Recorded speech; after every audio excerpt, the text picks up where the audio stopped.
Bugun agar yoshlar kontekstida oladigan bo'lsak, yoshlarga qulaylik muhim.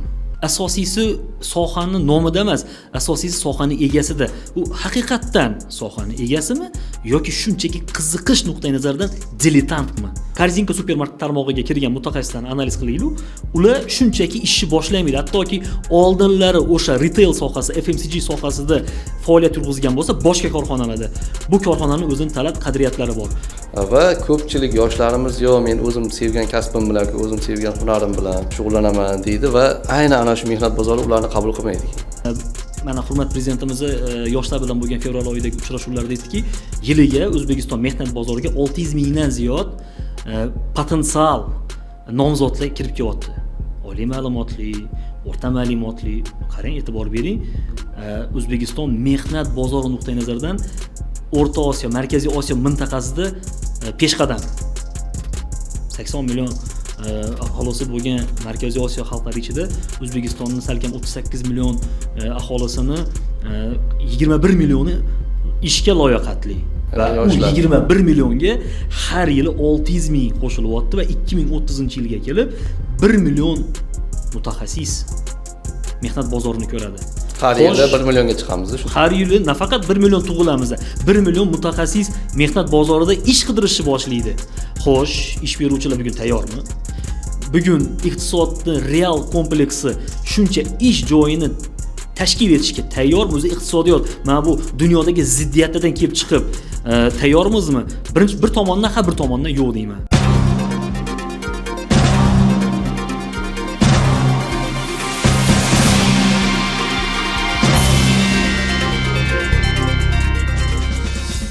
Assalomu alaykum mahalla telekanali muxlislari. Siz Kontekst podkastini tomosha qilishni boshladingiz. Biz doimgidek o'z sohasining mutaxassislari, analitiklar bilan suhbatlashishda davom etamiz. Bugun ham studiyamizga Salay Matkarimovni taklif etganmiz. Avvalambor xush kelibsiz. Xushvaqt bo'ling. Salay aka Pearson Hunters kompaniyasida direktor lavozimida faoliyat yuritadilar bugungi kunda. Va bejizga biz aynan o'sha bandlik masalasidagi, bandlik yo'nalishdagi mutaxassis ekspertni chaqirganimiz yo'q, chunki bugun biz tanlagan mavzu aynan kasb tanlashda asosiy masala daromadmi yoki qiziqishmi degan mavzuni muhokama qilishga sizni chaqirganmiz. Keling, savolni ham aynan shundan boshlaylik. Daromad eng muhim vazifa bajaradimi inson hayotida yoki qiziqishmi kasbga yoki o'sha ish faoliyatiga yo'nalishida?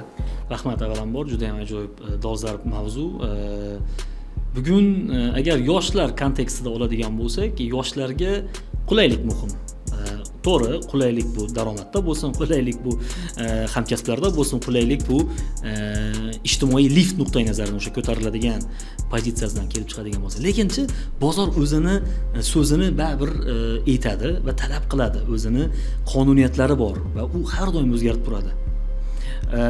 Asosiy o'zgarmaydigan konstanta qonuniyat bu mutaxassisi o'ziligi. Ya'ni masalan vakant bo'ladi joylarda SMM marketolog. Aytishingiz mumkin, u kontent yaratsinmi yoki marketing bilan shug'ullansinmi? Ikkalasini ham talab etadigan soha bo'lishi mumkin. Asosiysi sohani nomida emas, asosiysi sohani egasida. U haqiqatdan sohani egasimi yoki shunchaki qiziqish nuqtai nazaridan diletantmi? Juda ham muhim narsa. Agar ish beruvchiga sohani haqiqiy egasini qidirayotgan bo'lsa va uni topadigan bo'lsa, biznesini o'sishi bir tomon, mutaxassisi o'zini o'sishi ikkinchi tomon bo'ladi. Daromadga keladigan bo'lsak, daromad nuqtai nazari bu nisbiy tushuncha. Masalan, qaranglar, ayrim bir korxonalar bor, HR brendi, ya'ni human resource brand deydi. Inson resurslari bo'yicha brendi mustahkam, chunki uzoq yillar u kompaniya bozorda bor, bozorda u barqaror, bozorda nomi chiqqan va uni nomini eshitganda ham davlat ham biznes tomoni uni ijobiy qabul qiladi va hurmat qiladi. Bir xil korxonalar bor, hali bozorga endi kirib keldi yoki umuman olganda boshqa davlatlarda bu korxonalar ma'lum va mashhur, lekin o'sha biron bir davlatda endi bozorga kirib ishlayotgani uchun unga balkim hali ishonch bo'lmasligi mumkin, bilmagani uchun va shunaqa korxonalar mijozlarni, umuman o'sha mutaxassislarni jalb qilish uchun yaxshi barqaror maoshni va'da berishi mumkin. Lekin biz mana so'rovnomalar asosida ham ko'p ko'rganmiz. Yoshlar, umuman potensial nomzodlar birinchi korxonani imajiga qaraydi, brendiga qaraydi va barqarorligiga qaraydi. Masalan, korxonalar bor, unchalik katta summa taklif etmasligi mumkin, lekin ijtimoiy paketlar yomon emas. Masalan, shunaqa korxonalarni bilaman, talabalarni demak ehtiyojlari, ya'ni ta'lim ehtiyojlari, salomatligi yoki yaqin qarindoshlarini salomatligini bir martalik qoplab berish, o'sha operatsiyadan tortib salomatligini mustahkamlashga bo'lgan yo'nalishlar, bularni ijtimoiy paket sifatida, keyin mobil aloqa vositalari, internet xarajatlari, yo'l xarajatlarini qoplaydigan, ovqatlar bilan o'sha kunlik iste'mol qiladigan ish davomidagi ratsion ovqatlarini tushligi bo'lsin, ya'ni boshqa ikkita o'sha ovqatlanish bo'lsin, boshqa bo'lsin, ijtimoiy paketlarini taklif etishi mumkin. Bir tomondan olib qaraganda siz o'rta maoshni olasiz, lekin o'sha maoshingiz sizni ehtiyojlaringiz, internetingizga, mobil telefoningizga, yo'l transport xarajatlaringizga va kundalik ovqatlanishingizga ishlatmaydigan bo'lganda, mo'ganda yomon takliflar emas. Va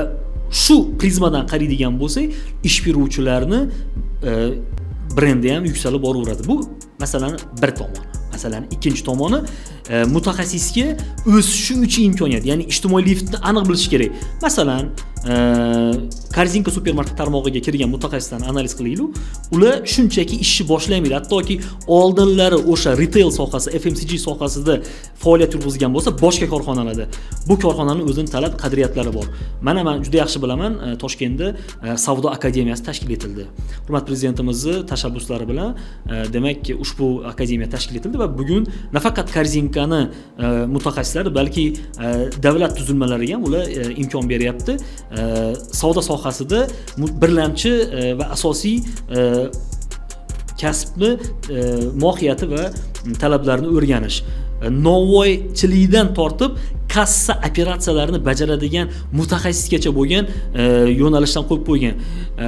Men u joyni ko'rib hayron qoldim, chunki bir oydan 3 oygacha o'sha joylarda, o'sha savdo akademiyasida malakasini oshirgan, birlamchi ko'nikmalarini olgan talaba bo'lsin, mutaxassis bo'lsin, Korzinka supermarketlar tarmog'ida u yoki bu uyiga yaqin joyda, ya'ni bugungi kunda O'zbekistonda 150 dan ortiq nuqtalar bor Korzinkani, uyiga yaqin, unga optimal vaqtni yo'qotmaydigan darajada joylarda ishga joylaydi va aniq aytadi, 3 oydan keyin bizani testdan o'tadigan bo'lsang, senga yana ijtimoiy lifting bo'yicha keyingi lavozimdan taklif etamiz.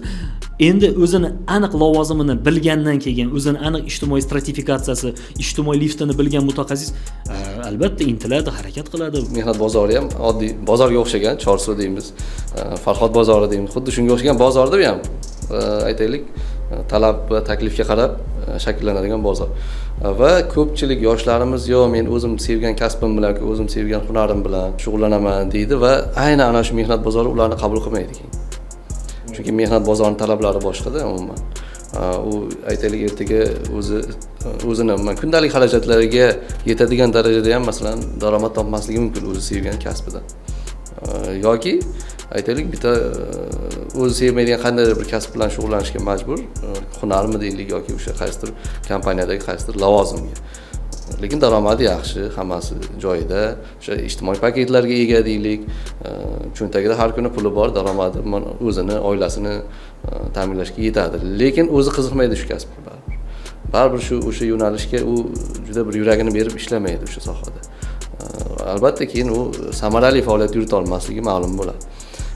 Bu yerda bir oltin o'rtaliqqa topish imkoniyati qay darajada va uni topish imkoniyati o'zi bormi, yo'q?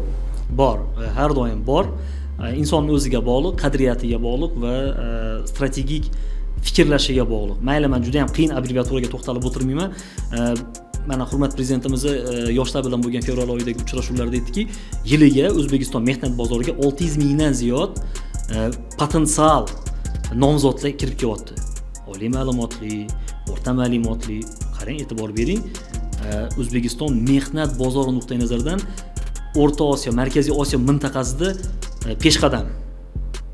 80 million aholisi bo'lgan Markaziy Osiyo xalqlari ichida O'zbekistonning salkam 38 million aholisini 21 millioni ishga loyiqatli. va u yoshlar. 21 millionga har yili 600 ming qo'shilyapti va 2030-yilga kelib 1 million mutaxassis mehnat bozorini ko'radi. Har yili 1 millionga chiqamiz shu. Har yili nafaqat 1 million tug'ilamiz, 1 million mutaxassis mehnat bozorida ish qidirishni boshlaydi. Xo'sh, ish beruvchilar bugun tayyormi? Bugun iqtisodni real kompleksi shuncha ish joyini tashkil etishga tayyormi? O'zi iqtisodiyot mana bu dunyodagi ziddiyatlardan kelib chiqib tayyormizmi? Bir tomondan ha, bir tomondan yo'q deyman.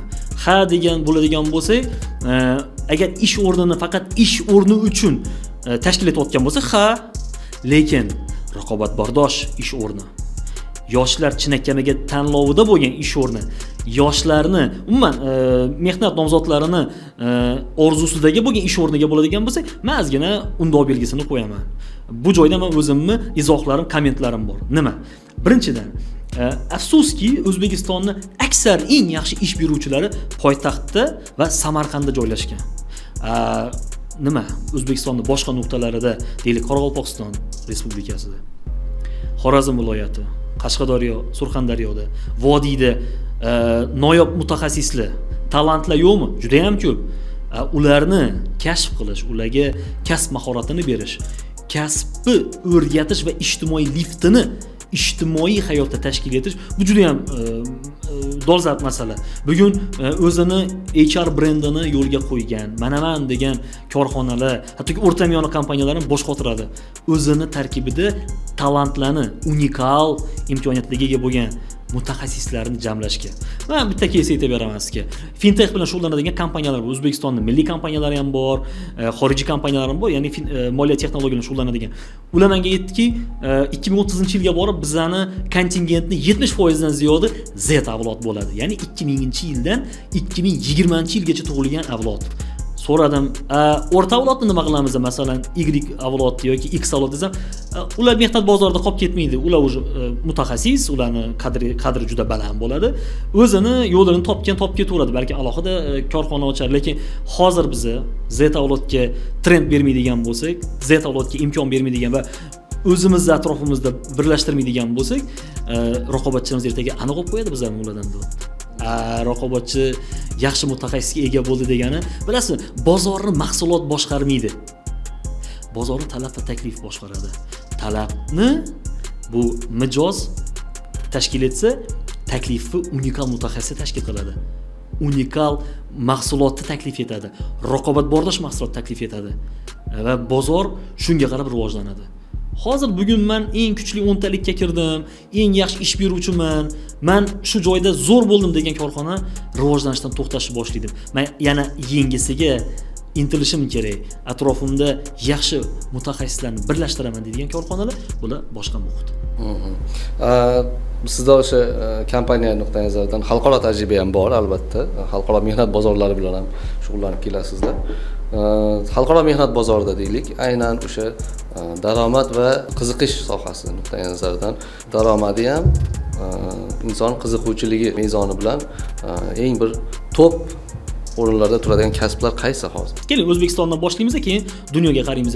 O'zbekistonda kuchli 3 talikni birinchi o'rinda IT mutaxassislari, ikkinchi o'rinda bank sohasi, banking deydi, va uchinchi o'rinda energetika sohasi.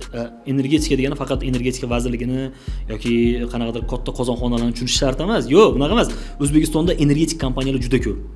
Xorijiy energetik kompaniya, masalan, Saudiya Arabiston Aqua Power kompaniyasi, Birlashgan Arab Amirliklarining Mazdar kompaniyasi, Xitoy Xalq Respublikasining bir qator ham shamol, ham quyosh elektrostansiyalarini realizatsiya qiladigan ko'plab kompaniyalari yoki Rossiya Federatsiyasidan yoki Yevropani energetik kompaniya, bular bozorda yuqori malakali mutaxassislarni talab etishdan tashqari raqobatli takliflar ham shakllantirgan, ham maoshidan, ham ijtimoiy paketlari va HR brendi nuqtai nazaridan. Dunyoga qaraydigan bo'lsak, dunyo bu davlatdan farqlanadi. Ya'ni, masalan, arab diyorlari, Birlashgan Arab Amirliklarini ko'ramiz, chunki bizning Dubayda ofisimiz bor. MENA davlatlari, ya'ni Shimoliy Afrika va Arab diyor davlatlarini mehnat bozoriga biz mutaxassislarni jalb qilib beramiz. Masalan, Birlashgan Arab Amirliklarida chet eldan keladigan mutaxassislarga juda katta oylik berishmaydi. O'rtacha masalan IT sektorida ishlaydigan o'rtacha daromad 3-3,5 ming dollar. Eshingiz mumkin, qanaqa qilib dunyoning eng boy davlatlaridan biri kompaniyalar shunaqa maosh beryapti. Yoki bo'lmasam Yevropaning ayrim bir davlatlari, masalan Slovakiya, Sloveniyada IT soha egalariga 4-4,5 ming dollar maosh beradi. 1-1,5 ming dollar farqi bilan. Lekin Slovakiya bilan Birlashgan Arab Amirliklarini solishtirganda biroz o'rtada farq seziladi.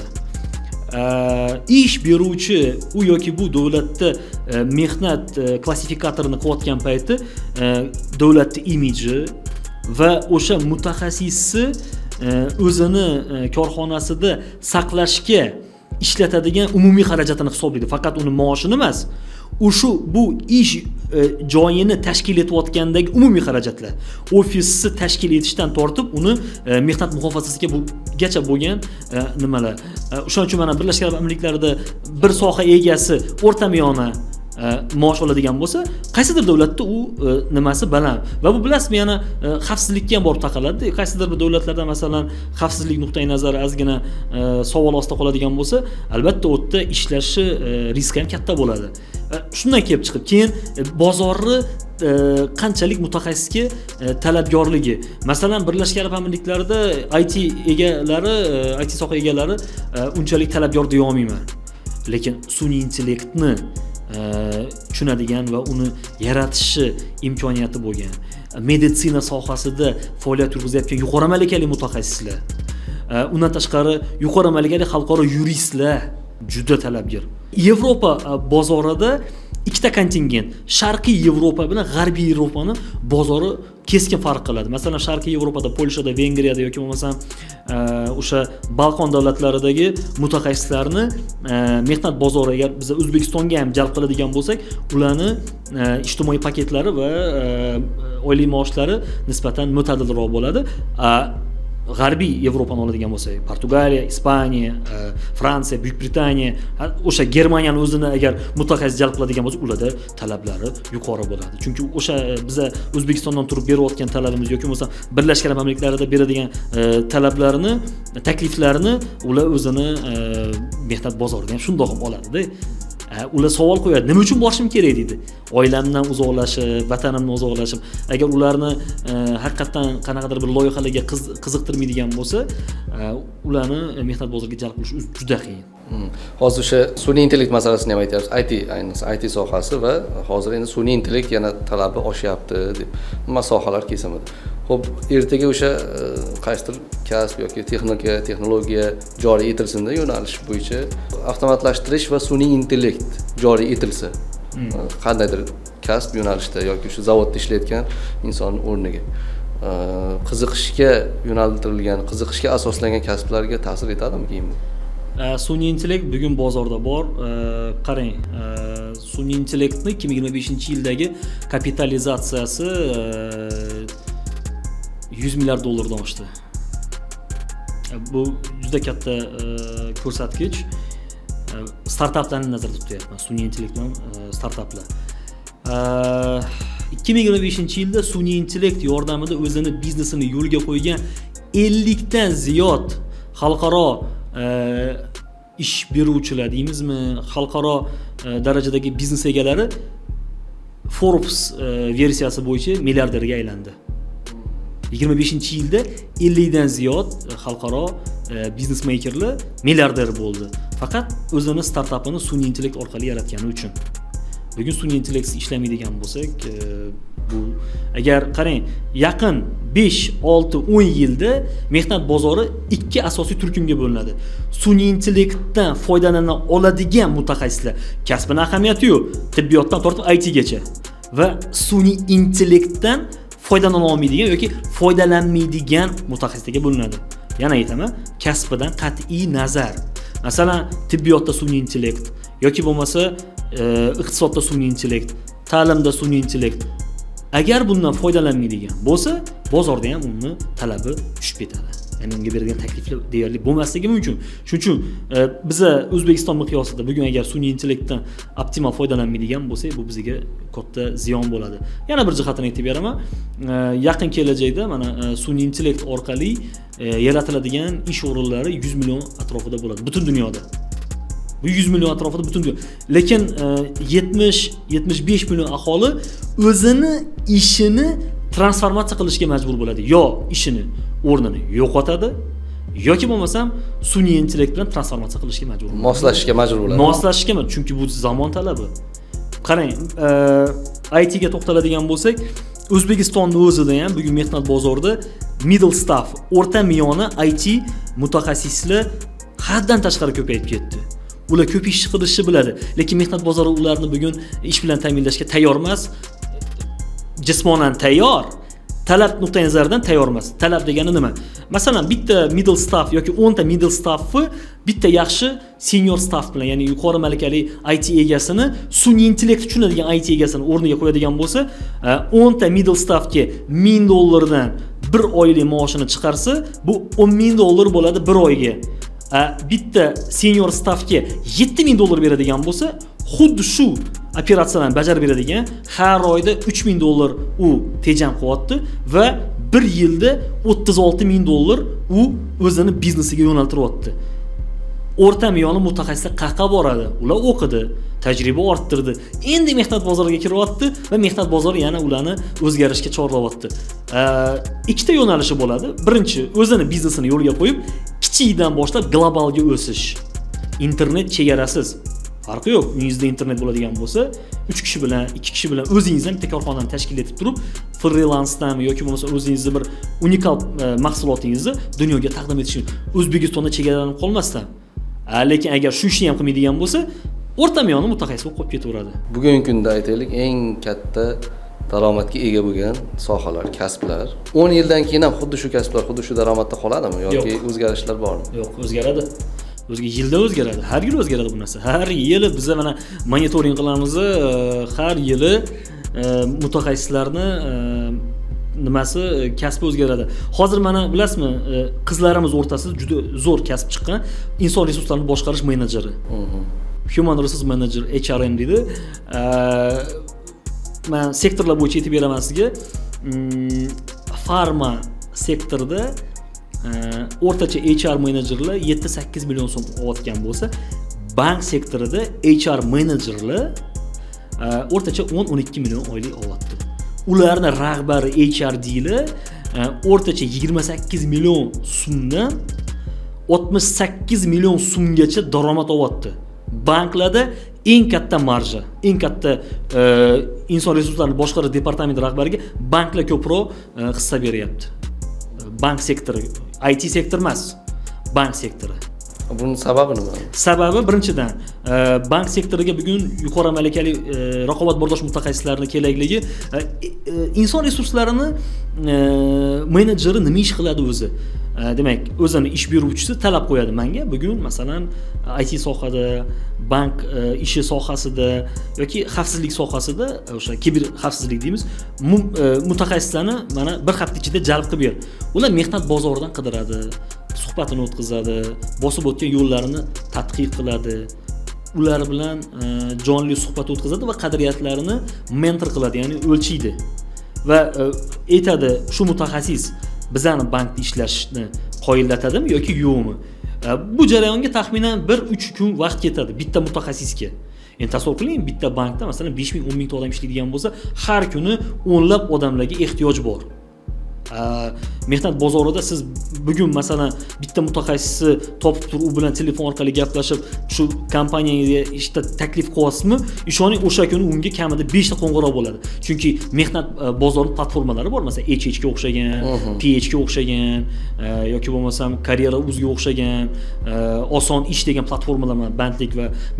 Bandlik va kamolga qisqartirish vazirligining oson ish platformasi bor. O'tda ularni nimalari kabinetlar shakllantirilgandan keyin LinkedIn degan ishbilarmonli ijtimoiy tarmog'i bor. Ish beruvchilar talablari juda yaxshi, takliflari juda ham ajoyib. bemalol ularni rekruting qila oladi, bemalol. Mana yaqinda so'rovnoma o'tkazildi O'zbekistonda, mingdan ortiq ish beruvchilar o'rtasida so'rovnoma o'tkazganda umumiy so'rovnomadan kelib chiqib, ish beruvchilarni bitiruvchilardan birinchi talabi bu tashabbuskorlik. Tashabbuskormi yoki ishga kirgandan keyin bitta burchakda o'tiradigan odammi? Mutaxassis bo'lishi mumkin, ekspert ham bo'lishi mumkin. Lekin tashabbus kiritmagan inson bugun manaman degan o'zini bilib olgan kompaniyalar eksportga yo'naltirilgan bo'lishi mumkin. HR brendi yuqori bo'lgan, qadriyati yuqori bo'lgan kompaniyaga umuman kerak emas unaqa insonlar. Birinchi talab tashabbuskorlik, ikkinchi talab raqamli ko'nikmalar. Raqamli ko'nikmalar, ya'ni raqamli ko'nikmasi bormi yo'qmi? Raqamli ko'nikma deganda Microsoft Office'dan foydalana oladimi? Yo'q, unaqa narsa haqida gap ketmayapti. Yo'q, unaqa emas. Raqamli ko'nikma degani aynan sun'iy intellektdan birlanchi IT ko'nikmasi bormi yoki bo'lmasam o'zini mijozga beradigan tijorat taklifini u yoki bu xalqaro platformalarda yarata oladimi o'zi dizaynerga murojaat etmasdan birlamchi IT integratsiya qila oladimi yo'qmi? Bu raqamli ko'nikmalar. Uchinchi bularni qo'yadigan talab qadriyat va ma'naviy kelib haligi ma'naviy tuzilmasi qanday? Hozir ko'pchilik odamlar aka qo'ying ma'naviyatdan gapirmang dedi. Uzr so'rayman lekin shunaqa odamlardan. Yo'q, bugun ma'nan yuksalgan mutaxassislarga talab juda yuqori. Chunki bilyapmiz, kompaniyani biznesini, kompaniyani unikal mahsulotini ma'nan shakllangan mutaxassislar. Ma'naviyat degan ertamatdan kechqurungacha boshini ko'tarmasdan rahbar ketgandan ketadigan ishchilar haqida ketmayapti. Ma'naviy yuksalgan shaxs deganda insoniy qadriyatlarni jamlagan mutaxassis haqida ketadi. Va oxirgi kuchli to'rttalikni demak eng o'sha ish nuqtai nazaridan ham olib qaraydigan bo'lsak, kreativligi bormi yo'qmi? Qanchalik ijodkorlik kerak? Gap faqat SMM menejerlar haqida ketmayapti. Kreativlik degani tanqidiy fikrlay oladigan, har qanaqa tig'iz vaziyatda to'g'ri qaror qabul qiladigan insonlar kreativ insonlar hisoblanadi. Ish yo'qotishdan qo'rqish kerak emas, vijdonni yo'qotishdan qo'rqish kerak. Insoniylikni yo'qotishdan qo'rqish kerak. Ish beruvchi ishchini yo'qotishdan o'zi qo'rqsin. Yana bitta jihatni aytaman, qadriyatimni. O'zbekiston temir yo'llarida transport sohasida ishlaganimda ko'pchilik yoshlar qatori men o'ylardim o'sha paytda. Men muvaffaqiyatliman chunki muvaffaqiyatli kompaniyada ishlayapman. Men baxtliman chunki katta obro'li kompaniyada ishlayapman deb xato fikrlardim. Aslida olganda fikrlash qanaqa bo'lishi kerak? Men muvaffaqiyatliman chunki o'sha kompaniyada ishlayapman. Ya'ni ish beruvchi sizni borligingizda faxrlansin. Siz ish beruvchini korxonasida ishlayotganingizda faxrlanmang hech qachon. Chunki agar shunaqa holatda strategik, umuman shunaqa holatda fikrlaydigan bo'lsangiz, siz katta xato qilasiz. O'smaysiz, rivojlanmaysiz. Va u kompaniyani ham rivojlantirmaysiz siz. O'z ishlayotgan kompaniyani rivojlantirishingiz u yoqda tursin, o'zingizni ishdan haydab yuborishadi. Chunki o'zingizga bo'lgan talabingiz yo'qda. Men shu yerdaman, zo'rman degan joyda qotib qolasiz. Yana rivojlanishim kerak, yana o'rganishim kerak, yaxshi insonlar atrofimga jamlashim kerak, yangi narsalarga intilishim kerak. Mana shunaqa narsa.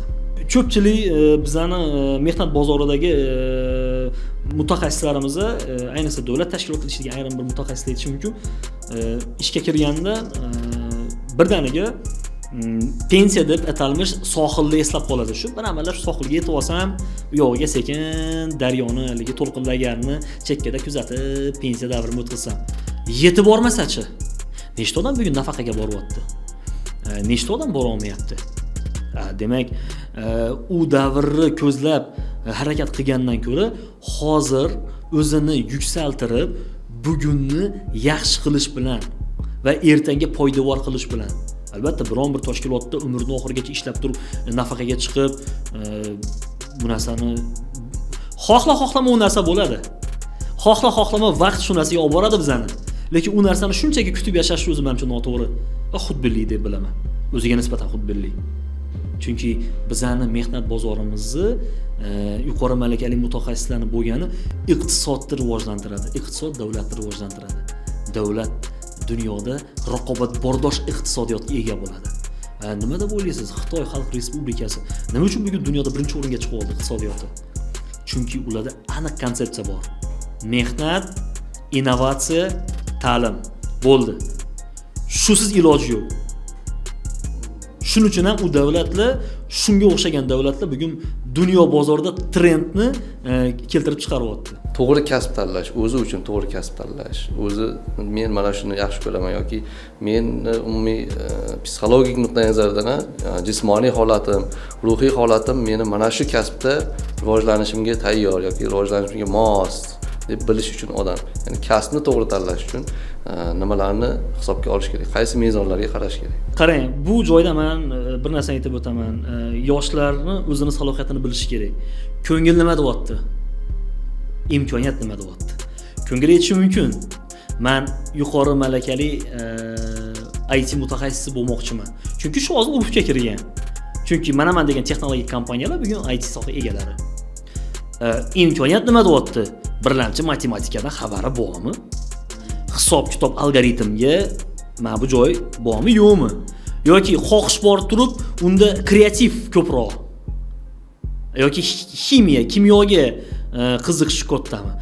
Imkoniyatdan kelib chiqib, agar ishlaydigan bo'lsa, ishoninglar, natija karrasiga bo'ladi. Agar uni ota-onasi "Men tadbirkorman, sen tadbirkor bo'lasan" deydigan bo'lsa, uzr. Boladan yuqori natijali tadbirkor kutmaysizlar. Ishingizni davom ettirishi mumkin, oilaviy biznesingizni davom ettirishi mumkin, lekin dunyoga chiqadimi? Unikal, noyob mahsulot yaratadimi? Dunyoga mahsulotini sotadimi? Bu masala. Bu masala. Shuning uchun men aytmoqchi bo'lganim, xohish va iroda. Xohish va iroda nima deydi? Agar xohish bilan irodasi imkoniyati tushadigan bo'lsa, nima uchun yo'q? Shunaqa gaplarni eshitib qolaman. O'sha biz endi haftasiga 30-35 ta yuqori malakali mutaxassislarni mehnat bozoriga taklif etamiz. Bilasizmi deydi, men deydi ta'lim olayotganimda bu soha tendensiya kuchli edi va shu sohada men o'qib chiqqanimdan keyin bozor birdaniga o'zgarib ketdi va men kasbimni sal o'zgartirishga majbur bo'ldim. Bir xil yoshlarimizni bu o'zgarishlarga ma'nan tayyordir. Psixologik nuqtai nazaridan nima hamma ham shunaqa psixologik barqarormi? Psixologik nuqtai nazaridan mustahkammi irodasi? Qiyin masala. Transformatsiya nuqtai nazaridan aytadigan bo'lsa, o'shaning uchun bu joyda meni nazarimda eng asosiy unsur uni atrofiga ham ko'p narsa bog'liqdi. Atrofdagilari birinchi o'sha xalqa, oilasi, yaqinlari, ikkinchi xalqa bu o'sha yaqin birodarlari, atrofidagi ustozlari. To'g'ri insonlarning atrofida raqobatli muhitni o'zini atrofiga jamlaydigan bo'lsa, inson har doim rivojlanadi. Bilasizmi, men har doim o'zim atrofimda nafaqat ma'nan, balki moddiyatan va jismonan baquvvat odamlarni yonida yurgim keladi. Intilaman shularga. Meni boshqa tushunishi mumkin, Saloy Rustambek, siz puldorlarni yo'q, gap u haqida ketmayapti. Lekin bilasizmi, inson qachon moliyaviy barqaror va mustaqil bo'ladi? Qachonki pul moliyani boshqarishi va to'g'ri yo'naltirishi bilgan odam. Bu eng muhim narsa. Shu joyda bitta kitobni tavsiya etib o'tib ketaman. David Bach New Yorkga bestselleri bo'lgan Latte omili. Arzamagan 45 ming so'm pul. Asahi Books'danmi yoki boshqa kitob do'konlaridan sotib olsin. Ishonasizmi? Shu kitobni o'qib chiqqan inson o'zi uchun juda katta narsa ochadi. Daromaddan iqtisodni afzalligi. Daromad yaxshi. Lekin siz daromad qilib turib uni xarajatini joyiga hisob kitobini qilmaydigan bo'lsangiz, masalan 10 so'm bugun kirim qilyapsiz-da, 11 so'm chiqim qilyapsiz, -1 ga tushyapsiz. Yoki 10 so'm kirim qilib 10 so'm chiqim qilyapsiz. Nolsizda. Tushunasizmi? Lekin iqtisodda agar o'rganadigan bo'lsak, harakatda iqtisod, vaqtda iqtisod, xarajatda iqtisod, hamma narsa o'sha Latte omili. Juda ham ajoyib kitob. Juda ham ajoyib. Men o'zimni o'g'lim boradigan maktabga ham 20 ta donasini sovg'a qildim. Yana hali ko'p sovg'a qilaman. Nafaqat unaqa kitob, boshqa kitoblarni hamda, lekin o'sha kitob mana bizdan hozir kuzatayotgan teletomoshabin suhbatimiz mavzusiga mos bo'lgani uchun ham juda mos, juda. U bilasizmi, u yerdagi hikoya, o'sha Amerika Qo'shma Shtatlari, Nyu-Yorkda bo'lgan hikoya, xuddiki o'sha kinoda o'zingiz tasavvur qilasiz, bosh qahramon bo'lib turib. Asardagi. kundalik o'zingizni xarajatingiz hammada bo'ladi-da, kundalik xarajatlar. Hammada bo'ladi, lekin iqtisod hammada bormi? O'ylab ko'rish kerak. Boya savol berdim sizga. Daromadli kasb tanlash bilan o'zi sevgan kasb tanlash o'rtasida oltin o'rtaliq bormi deganim. Bor. Men bunga bunaqa javob bergan bo'lardim. Daromadi yaxshi bo'lgan kasbni sevdi. Chunki o'zbek mentalitetida deyarli shunday. Bilamiz, Abduqodir Husanov bugun Manchester City himoyachisi. Yaqinda chempion bo'ldi. Yaqinda kubok olishdi. Hamma o'g'lini endi futbolchi qilmoqchi. Chunki daromadini biladi, shartnomalar haqidagi raqamlarni bilishadi. Juda katta daromadga ega albatta. 2016-yilda Rio Olimpiadasida hamma boksyorlarimiz, bokschilarimiz g'olib bo'lib kelishdi. Ularga pul mukofotlari topshirildi, keyin o'sha mashinalar berildi, uylar berildi. Undan tashqari ham, undan keyingi o'sha maktablar ochildi nomlariga. Nomiga maktablar. Undan keyingi bosqichlarda olimpiadalar, chempionatlar, boksda professional sohaga o'tib ketgan taqdirda ham ularni biz gonorarlarda boshqalar haqida eshityapmiz, bilyapmiz va o'sha 2016 dan boshlab deylik, o'zbek farzandlarini bokschi qilmoqchi bo'ldi. Diyora keldi, Yorova chiqdi, hamma qizlarni dzyudoga berib boshladi. Albatta. Masalanda, ya'ni daromadini bilyaptimi? Ha, shu zo'r ekan deb o'ylaydi-da va shu kasbga qadar shuni sevib qoladi-da. Daromadi yaxshiligi uchun. Bu qanchalik to'g'ri? Balki u daromadi zo'r bo'lgani bilan sen uni o'zing shu chin dildan eplab istab qila olasanmi, yo'qmi degan savol bor. Seni o'sha ruhiy, ma'naviy imkoniyatlaring bu darajaga yetadimi, yo'qmi degan savollar bor. Agar juda bo'lmaganda, agar o'xshamay qoladigan bo'lsa, keling mana bunaqa qilaylik, maksimum kutilma va minimum kutilma bo'ladi. Yoki bo'lmasa maksimum kutilmani natijasi va minimum kelib chiqqan natija deylik. Maksimum minimum oladigan bo'lsak, maksimalniy dunyo chempioni va O'zbekistonni dunyoga tarannum etadigan inson minimum sog'lom bo'ladi. Minimum olganda sog'lom bo'ladi, bo'ldi. Lekin o'rtasini oladigan bo'lsak, men nazarimda bugun farzandlarimizni sport bilan uyg'unlantirishga juda kerak. Biz bilasizmi, O'zbekistonda so'nggi paytda ko'cha ovqatlari, ya'ni fast foodlar jadal rivojlanyapti. To'g'ri, fast foodni foydasi katta. Men bu bilan bironta kompaniyani biznesiga rahna solayotgan niyatim yo'q, lekin aytmoqchi bo'lgan gapim shuki, bugun har ikki qadamda dorixona, fast food va shunga o'xshagan nuqtalar ochilgandan ko'ra, har ikki qadamning bittasida kitob va bittasi sog'lom ovqatlanish joyi bo'ladigan bo'lsa va sport seksiya, sport anjomlarini sotadigan nuqtalar bo'ladigan bo'lsa, do'konlar bo'ladigan bo'lsa, men bunga roziman. Ikki qo'llab qo'lim ko'taraman bu narsaga. Chunki millat sog'lig'i, millat kelajagi bu. Kitob, sport. Mana hurmat prezidentimiz fevral oyida yoshlar bilan uchrashuvda aytdilarki, har payshanba kuni amaldorlar, mulozimlar yoshlar bilan uchrashuv kunini to'g'ri, haftaning payshanba kunlari bu. Rahbarlar yoshlarni uzri unutib qo'ydi. Faqat o'shaligi 30-iyun yoshlar kunida nimadirlar qilib berib, shu yoshlarning og'zi yopilsin, nimadir olib ber, kitob olib ber, nimadir olib ber yoki o't-bo'tga olib borib aylantirib kelgan bo'ldi. 1 yil unutildi. Yilni 365 kuni bor. 364 kun nima qiladi ular? Ular bilan ishlamaydigan bo'lsa, o'shaning uchun men nazarimda bugun har bitta amaldor, har bitta yosh faqat davlat tuzumi haqida gap ketmayapti. Biznesda ham yoshlar bilan hisob-kitob qilmagan inson biznesini hech qachon rivojlantira olmaydi. Shu jumladan davlat tashkilotlari ham. Birontasi rivojlana olmaydi.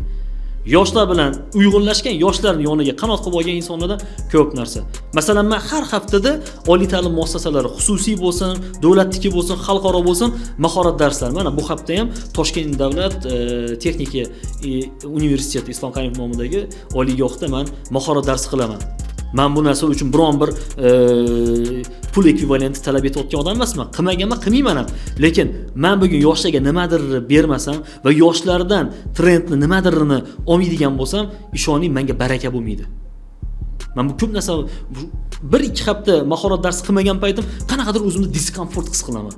Yoshlardan ajralgandek bo'laman deb mana har hafta, mana o'tgan hafta Jahon tillari universitetiga bordik, ko'rdingiz mana. Mana bu hafta Toshkent davlat texnika universitetiga mehmon bo'laman. Juda ham xursandman. Mana keyingi haftada yana Toshkent davlat arxitektura universiteti chaqirgan. Rahmat.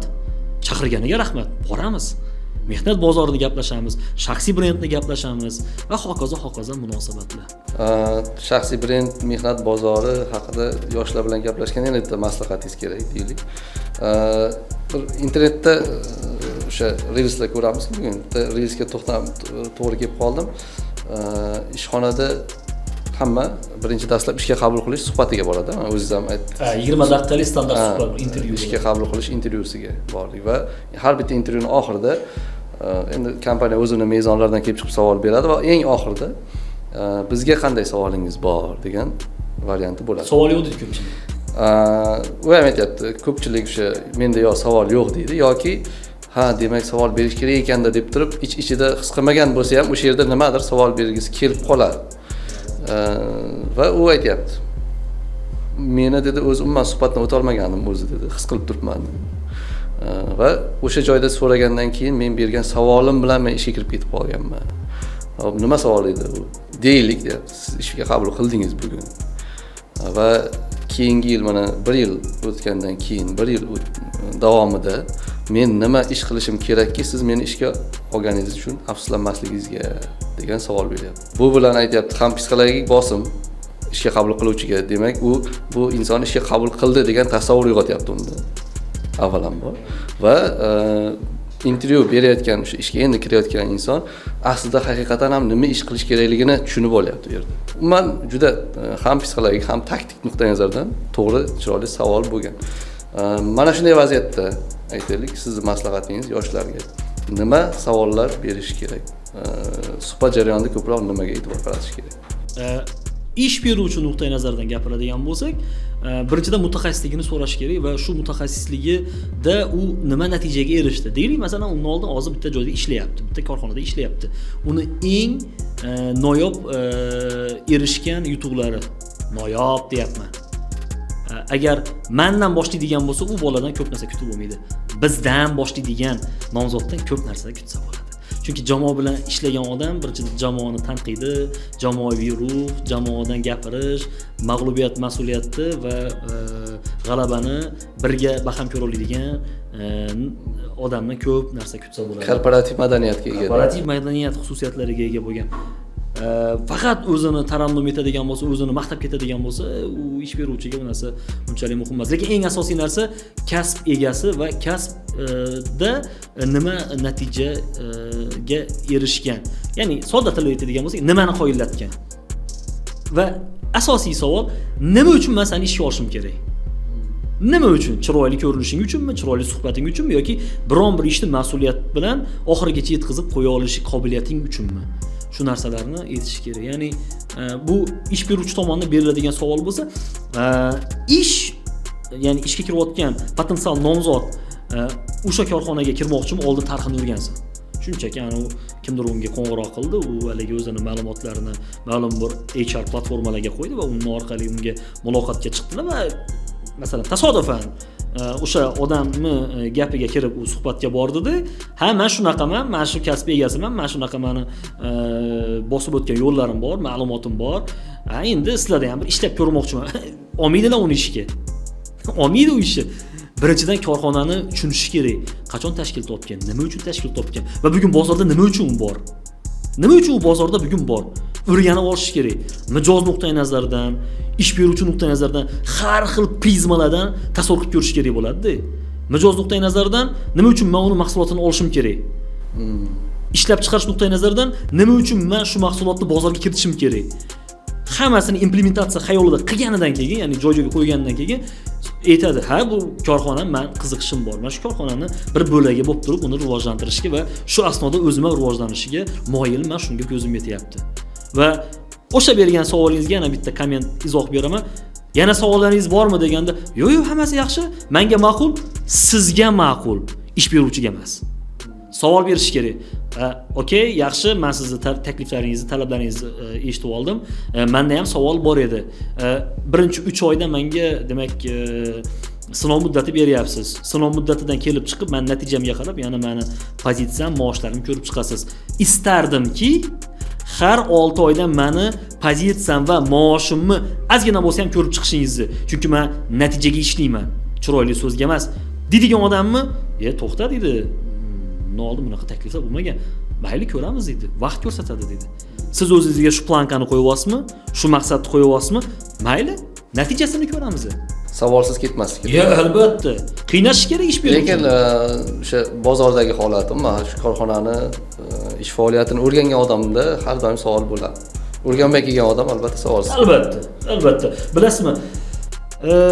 Umrimda birinchi marta HR degan abbreviaturani 2012-yili eshitganman. O'sha paytda Germaniyadan tahsil olib kelgan meni eng yaqin o'rtog'im hozir ham Germaniyada yana xalqaro Berlin aeroportining logistika departamenti rahbari o'zbek yigiti Otabek To'rayev degan do'stim meni. Germaniyada 5 yil o'qib kelgandan keyin qaytib O'zbekistonga keldi. Bir muddat O'zbekistonda yashab ijod ishlab nima qildi. Men dedi HR departamentga intervyuga borishim kerak. Ammo u paytlar hali endi magistraturada o'qib ta'lim sohasida faoliyat yurgizayotgan edim o'qituvchi sifatida. HR menga tushuntirib ber, nima deganimda inson resurslarini boshqarish departamentiga suhbatga borishim kerak dedi. Nima qilasan borib desam, ishga kirishim kerak u dedi. Hujjating topshirmaganmisan desam, yo'q, hujjat topshirmaganman. Propiska so'ramaganmisan desam, yo'q, mendan propiska so'ramagan. O'sha davrda O'zbekistondagi xalqaro kompaniyalar diplomini ham so'ramagan, propiskasini ham so'ramagan. Mutaxassisning o'zini so'rayapti. Intervyuda o'zini qanaqa tutadi. Keyin, "Hop, nimaga tayyorgarlik ko'rib bording?" desa, "O'sha korxonaning tarixini o'rgandim" dedi. "O'sha korxonani bosib o'tgan yo'lini o'rgandim. O'sha korxonaning qadriyatini o'rganib bordim va meni ishga qabul qilishdi" dedi. Hayron qoldim. Eslaysa, 16-yillar, 17-yillar propiska degan bir balogardonni hali bekor qilinmagan davrda qancha bizani o'zbek yigit qizlari unikal mutaxassislar chekkaga chiqib ketdi, mehnat bozorida o'zini realizatsiya qila olmadi. Men bularni kuygan avlod deyman. Kuygan avlod. Xudoga shukr. Bugun unaqa emas. Propiska ham kerak emas. Kerak bo'lsa diplom ham kerak emas. Mutaxassis bo'lsam, ishini o'ngini bilsin, boya aytgan parametrlarga javob bersin, bo'ldi. Korxonani bilmasdan turib, ishga kirmoqchi bo'lgan odamdan hech narsa kutib bo'lmaydi. Shu narsani bizlarni kuzatayotgan obunachilarimiz ham, teletomoshabinlarimiz ham aniq bilib olsin, o'zi uchun. Albatta, bizni endi bu YouTube kanalimizda ham qo'yiladi bu suhbatimiz. Men telekanalda ham efirga ketadi. Albatta, menimcha izohlarda ham o'zlarining fikrini yozib qoldiradi bu. Qoldirish kerak. Fikrlaringizdan so'ng. Va yana men so'nggi xulosaviy savolimiz deylik. Kasb tanlash yagona bo'lish kerakmi insonda yo yillar o'tib ham o'zgarishi mumkinmi bu kasblar? Hayoti davomida inson shu kasb yoki shu yo'nalishdaman deb bir marta qaror chiqarishi kerak bo'ladimi? Har 3 yilda o'zini pozitsiyasini o'zi xohlab, rahbar xohish emas. O'zi xohlab, o'zini pozitsiyasini o'zgartirmaydigan bo'lsa, u insondan ko'p narsa kutib bo'lmaydi. Komfort zonaga tushib qoladi. Yaxshi-da, ishlayotgan joyi bor, hamkasblari bor. Unga yoqadigan savollar beriladi, u yoqtirgan savollarni beradi, ish beruvchiga yaxshi ko'rgan savollar kelib tushadi, ish beruvchi o'zi yaxshi ko'rgan savollarni beradi, bosim bersa ham. Natijada o'zgarish bo'lmaydi. Har 2-3 yilda o'zini ish o'rnini, mayli kasbini o'zgartirmasin, ish o'rnini va lavozimini oshirishga harakat qilish kerak inson. O'zi harakat qilsin. Kutib o'tirmasin, meni qachon kimdir eslab qoladi va meni kimdir lavozim pilla poyalaridan ko'taradi. Yo'q, unaqa narsa kerak emas. Yo'q. O'zgarish ichidan va eng asosiy savol, o'sha ampluaga tayyormi? Ana masalan, o'sha Abduqodir Husanov. Nima u agar kuchli himoyachi bo'lmaganda Pep Guardiola o'zini jamoasiga olarmidi? 2 dunyoda olmasdi. Umuman olmasdi. Lekin u isbotladi. Mana. Kim? Mutaxassis. Bo'ldi, boshqa narsa emas. Birinchi gal mutaxassis. O'sha birinchi navbatda o'ziga talab qo'yish kerak, qaysi darajaga yetishga va o'sha daraja uchun harakat ham qilish kerak bo'ladi. Maqsadsiz harakat nolga teng. Maqsad bo'lishi kerak. Meni bilasizmi, oliygohga endi kirganimda ustozim Muborak Ramazonimni meni kuzatayotgan bo'lsa alangali salomlar, rahmatimni aytaman. O'sha 2008-yilda aytgan so'zlari bor. Xohish plus harakat teng natija degan. Xohlayapsan, harakating yo'q, nolga tengsan. Tenglamada nazariyasi. X, Y, Z bo'ldi, shu narsa. Bu hozir qaysidir marrada o'sha ustozingizning fikri ko'rsatuvimizga mantiqiy yakun sifatida ham aytsa bo'ladi. Shunaqa. Xohish plus harakat teng natija. ustozimiz Muborak Ramazonovni. Istak xohish, kasbni sevishi va shu kasb egasi bo'lish uchun shunchaki mutaxassis emas, shu kasbni eksperti bo'lish uchun. Mutaxassislikda ekspert kerak. Oddiy mutaxassis emas, shu kasbni eksperti, professionali bo'lish uchun harakat qilish kerak. Ya'ni sevish kerak, harakat qilish kerak. Shunda keyin daromadga chiqadi. Albatta. Men sizni sohangizda ham men istardim har bitta media vakili o'zini galaktikasini yaratsin. Bunga bugun imkoniyat bor. Podkast maydonlari bor, xalqaro tele maydonlar bor. Bilasizmi, mana media sohasida bizlarni kuzatyapgan millionlagan insonlar agar mediaga qiziqayotgan bo'lsa, tanqidiy kimgadir noqulay bo'lgan odamlarni og'ziga loqib tushadigan sarlavhalarni qilib turib, bittada skachok qilib o'ziga obunachi yig'adigan bo'lsa, bu hype deydi, hech narsaga uzoqqa bormaydi. Trend degani bu an'ana degani. Trend yaratish kerak. An'ana yaratish kerak. O'zini unikalligini ko'rsatish kerak. Hamma qilmagan ish qilish kerak. Boshida qiyin bo'ladi. Bilasizmi, men Michael Jordanni bir qator asarlarini, yozgan memuarlarini o'qiganman. O'sha ijtimoiy tarmoqda kommentlarini ham kuzatganman. Michael Jordanni otasi vaqtida aytgan: "O'g'lim, hamma qilgan ishni hozir qiladigan bo'lsang, tengdoshlaring bilan kinolarga, tengdoshlaring bilan hamma joyga borib vaqtingni bekor o'tkazadigan bo'lsang, vaqti kelib hayotda yaxshi yashamasliging mumkin. Hozir fokusingni jamla, hamma qilmagan ishlarni ko'proq qilgin, ko'proq harakat qil, izlan, shug'ullan va natijaga erish.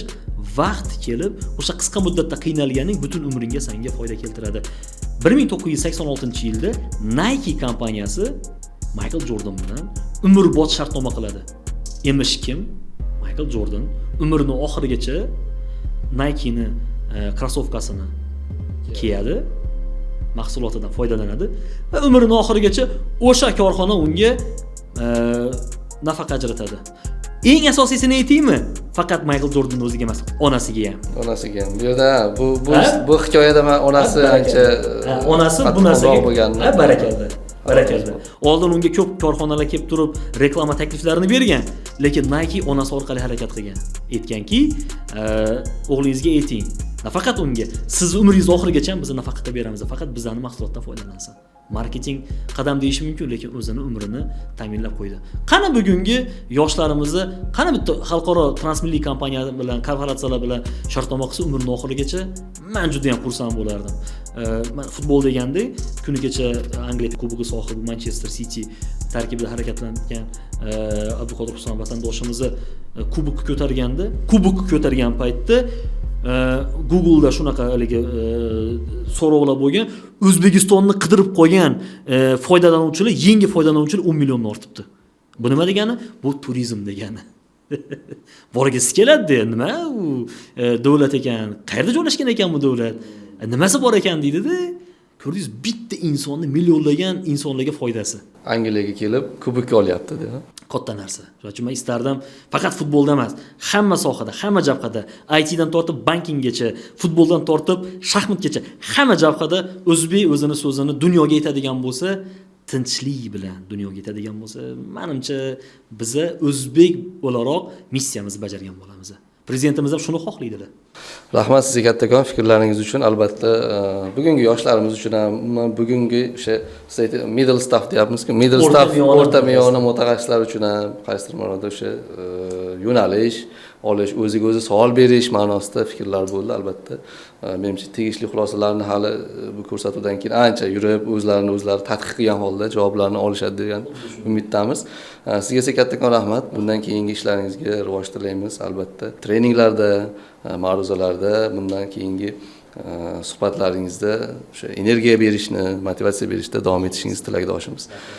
Qadrli teletomoshabinlar, Mahalla teleradio kanalidagi Kontekst podkastimiz ayni paytda o'z nihoyasiga yetib bormoqda. Bugun biz kasb tanlashda daromad muhimmi yoki kasbni sevish mavzusida suhbatlashdik va bizning mutaxassisimiz ayni o'sha xalqaro bandlik kompaniyasi direktori Salaymat Karimov bo'ldilar. Shuning bilan biz ayni payt podkastimizga yakun yasaymiz. Keyingi ko'rsatuvlarda professional ekspertlar fikrlari bilan hali ko'rishamiz. Xayr, salomat bo'ling.